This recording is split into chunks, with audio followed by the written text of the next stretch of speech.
Tu le sais, hein, mais quand tu décides de placer ton capital en bourse, il existe plusieurs types d'approches. Tu vas avoir l'approche, par exemple, capitalisante. Tu as également aussi l'approche dite de rente. Et pour ceux qui décident d'avoir une stratégie de rente, du coup, ils vont décider de s'orienter plutôt vers des entreprises qui vont verser régulièrement des dividendes et qui, si possible, vont augmenter leur part de dividendes d'année en année. C'est des entreprises comme, par exemple, Johnson & Johnson ou Coca-Cola. J'ai déjà fait plusieurs études de cas sur la chaîne YouTube pour te montrer concrètement comment analyser des entreprises, comment ça fonctionne, etc. Et souvent, j'ai eu l'occasion de te mettre en garde dans cette stratégie de rente en expliquant principalement aux débutants que l'erreur à ne pas faire, c'est de sélectionner uniquement les entreprises par rapport à un niveau élevé de dividendes qu'ils pourraient avoir une année. Par exemple, beaucoup de débutants, quand ils vont s'orienter vers une approche de dividendes, c'est de se dire, ah bah tiens, cette boîte-là, elle verse 3% de dividendes, celle-ci, elle en verse 14%. Ah bah moi, pourquoi j'irais investir dans une entreprise qui verse 3% de dividendes alors que je pourrais avoir une autre entreprise qui est moins chère et qui en verse 14%. Alors il y a plusieurs raisons à ça, et je t'ai déjà expliqué, je t'ai déjà présenté les gros problèmes en fait de cette approche-là, surtout quand tu sélectionnes des entreprises qui versent beaucoup de dividendes. Ça peut être une boîte qui est dans des presque en faillite ou qui est dans une position très compliquée, qui de toute façon ne sera pas capable de tenir sur le long terme un niveau de rendement et un niveau de dividende aussi élevé que la moyenne. Donc souvent ça se termine quand même plutôt mal. Mais j'ai trouvé des chiffres intéressants à travers une étude que j'aimerais te partager sur cette vidéo YouTube pour voir concrètement, tu sais que j'aime bien analyser, avoir des datas, des chiffres, des graphiques, pour voir concrètement si l'idée et tout ce que je te dis depuis le début, si on peut pas le remettre en cause et si finalement la réalité montre ce que je t'ai expliqué tout à l'heure, c'est-à-dire que les entreprises en général qui versent des dividendes super élevés ou plus élevés que la moyenne, est-ce que sur le long terme, c'est des entreprises qui auront tendance à sous-performer et est-ce qu'il ne vaudrait pas mieux peut-être prendre en compte tout ça et revoir à la baisse notre stratégie d'investissement via une approche de rente en sélectionnant des entreprises qui auront un fondamental beaucoup plus solide et de s'orienter peut-être vers des boîtes qui auront des dividendes moins élevés que la moyenne parce que peut-être qu'elles auront tendance à mieux performer dans les prochaines années. Avant de rentrer dans le vif du sujet, il faut savoir que la stratégie de rente et l'approche à dividendes, c'est vraiment un sujet que j'ai traité en profondeur sur cette chaîne YouTube dans des vidéos que je te présente là à l'écran, pour certaines d'entre elles que je juge pertinentes avant que tu puisses visionner la vidéo que tu es en train de regarder aujourd'hui, parce que y a beaucoup de choses que je vais occulter ici, je ne vais pas pouvoir rentrer dans tout le détail que j'ai déjà évoqué à plusieurs reprises. Donc si le sujet des dividendes t'intéresse et l'approche de rente t'intéresse, je t'invite à visionner les vidéos là que je t'ai mises à l'écran et que tu retrouveras dans la playlist bourse. La première s'appelle Actions à dividendes, faut-il en avoir en portefeuille? La seconde, c'est Actions à dividendes intéressant pour du long terme ou non? Et la troisième, c'est Actions à dividendes, la stratégie miracle pour devenir millionnaire. Les trois vidéos que je te présente ici, c'est à chaque fois issu de papiers de recherche et d'analyse avec des vrais éléments concrets et pragmatiques pour te permettre de prendre du recul et que tu puisses parvenir par la suite à te créer une véritable stratégie sur mesure sur les marchés financiers. Donc il faut savoir qu'il existe plusieurs sites d'analyse pour retrouver la part de dividendes sur chaque action. L'un des sites les plus connus quand on analyse fondamentalement les entreprises et quand on veut faire du stock picking pour une approche de rente, c'est le site de Morningstar, même si ce n'est pas le seul et unique site qui permet de faire ça. Et si tu veux regarder par exemple pour le cas de Coca-Cola dans la partie dividendes, tu es capable de voir du coup la part des dividendes par rapport à l'action et on voit que Coca-Cola, ça fait partie vraiment des entreprises les plus prisées comme Johnson & Johnson et d'autres entreprises qui font partie des aristocrates dividendes parce que c'est des boîtes qui sont là depuis vraiment très longtemps et qui depuis maintenant des dizaines et des dizaines et des dizaines d'années ont continuellement augmenté si tu veux leur part de dividendes qui sont reversés aux actionnaires. On voit par exemple que pour Coca-Cola en 2013, la part qui était versée aux investisseurs par rapport à la part si tu veux de chaque action, donc le nombre de dividendes par action, c'était 1,12$ par rapport au prix de l'action en 2013. En 2014, c'était 1,22$. En 2015, 1,32$, 1,40$, 1,48$, 1,56$. Donc continuellement, on a eu une augmentation de la part de dividendes qui était reversée aux actionnaires au fur et à mesure du temps. D'où l'intérêt en fait de la vidéo que je te présente aujourd'hui parce que il y a beaucoup de personnes qui tombent dans les travers dans l'analyse des entreprises à dividendes et qui vont se dire bah voilà moi entre une entreprise comme Coca-Cola qui va verser 1, 2, 3% de dividendes chaque année, bah moi ça m'intéresse pas forcément, je vais plutôt m'orienter vers des entreprises qui vont avoir un niveau de dividende beaucoup plus élevé, ça peut être 8, 9, 10, 12% et c'est justement là où j'ai trouvé une étude super intéressante que je voulais te présenter. Comme d'habitude, je te mettrai le lien de l'étude complète dans la barre d'infos si tu veux retourner directement aux sources officielles et croiser les informations comme à chaque fois.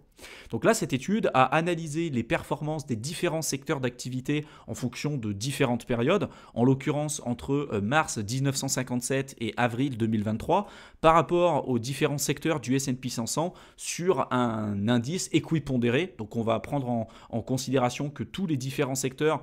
prennent la même place, si tu veux, dans l'indice du S&P 500. Si on prend le S&P 500 avec une répartition par capitalisation, pour le coup, on ne serait pas du tout sur le même cas de figure. Mais si on prend le cas d'un S&P 500 équipondéré et qu'on analyse uniquement les rendements liés aux dividendes, pas les rendements, les autres rendements que j'évoquerai un petit peu plus tard, si on prend juste en compte les rendements des dividendes, on est capable du coup de classifier, si tu veux, les différents secteurs en fonction de leur performance au fur et à mesure du temps. Donc on va retrouver le secteur des transports, le secteur de la santé, le secteur de l'industrie, le secteur des financials, donc tout ce qui est lié aux banques, etc., le secteur de l'énergie, etc., etc. Et ce qu'on remarque, c'est que donc en fonction du temps, déjà, ça varie. Il y a des périodes où il y a certains secteurs qui vont beaucoup plus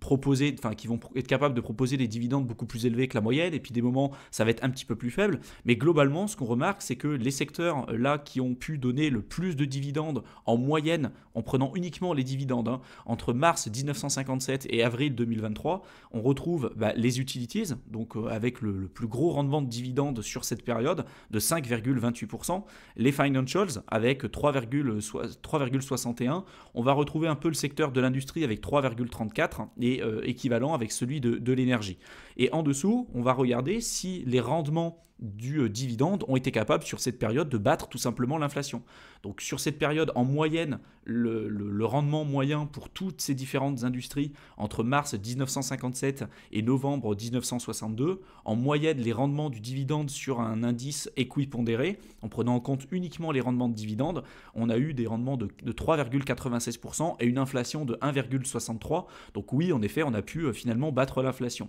Entre 1962 et 1969, des rendements de dividendes de 3,88% en moyenne avec une inflation de 2,79%. Donc oui, en effet, on a pu battre l'inflation. Si on va jusqu'au bout de la colonne, en prenant toute la période d'analyse, entre mars 1957 et avril 2023, le rendement de dividendes du S&P 500 sur un indice équipondéré, on était sur un rendement de 3,33% et là, une inflation de 3,80%. Donc ça n'aurait pas pu, juste si on prend les dividendes, finalement, on n'aurait pas pu, si tu veux, battre l'inflation. Maintenant, là où ça va être super intéressant, c'est quand on va commencer à analyser les performances de ces différents secteurs sur cette même période d'analyse, en retranchant l'inflation, donc en ajustant les performances de l'inflation, mais en prenant en compte non pas les rendements en dividendes, mais les rendements globaux d'un indice S&P 500 équipondéré, si tu veux, sur cette période, en fonction des différents secteurs d'activité. Et ce qu'on remarque, c'est que les secteurs qui donnaient peu de dividendes sur les périodes d'analyse, ça peut être là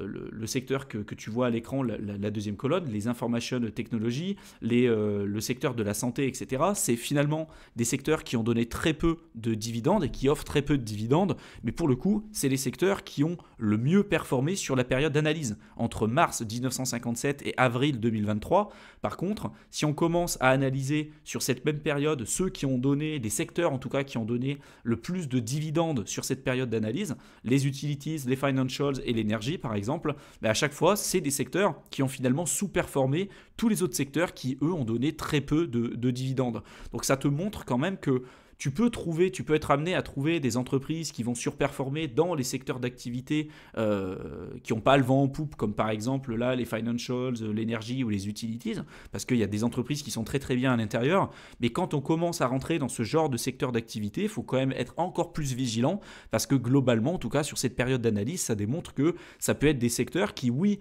en théorie, ont tendance à donner beaucoup plus de dividendes, donc ça peut attirer énormément d'investisseurs, mais globalement, quand on décide d'investir sur le long terme, c'est souvent des secteurs qui auront tendance à sous-performer notre portefeuille sur une période de temps relativement longue. Et notre objectif, c'est à la fois d'avoir un portefeuille qui va grossir, mais qui va être capable de battre constamment l'inflation pour ensuite avoir un capital et surtout un pouvoir d'achat qui va augmenter avec le temps. J'espère en tout cas que cette vidéo t'aura plu, qu'elle t'aura intéressé, qu'elle t'aura été utile. Si maintenant tu veux en savoir plus sur l'investissement en bourse et plus globalement sur les marchés financiers, n'hésite pas à rejoindre un programme de formation offert simplement en cliquant dans le lien que je t'aurai mis dans la description de la vidéo. Donc tu regardes dans la description, tu auras un lien, tu cliques dessus, ça va te ramener sur une page. Il va falloir simplement que tu rentres ton adresse mail et tu verras, je t'enverrai le contenu directement dans ta boîte de réception. Je te souhaite une excellente fin de soirée et je te retrouve dans une prochaine vidéo. À bientôt.